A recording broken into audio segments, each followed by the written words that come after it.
واصبر نفسك مع الذين يدعون ربهم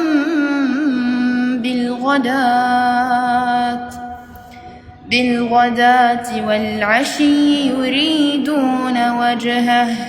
ولا تعد عيناك عنهم تريد زينة الحياة الدنيا ولا تطع من أغفلنا قلبه عن ذكرنا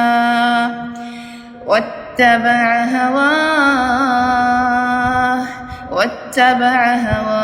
وكان أمره فرطا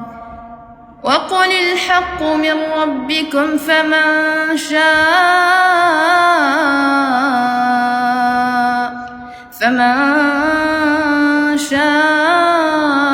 فليؤمن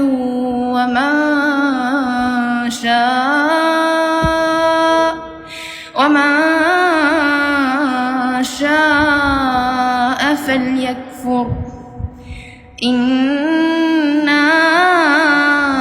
أعتدنا للظالمين نارا أحاط بهم سرادقها وإن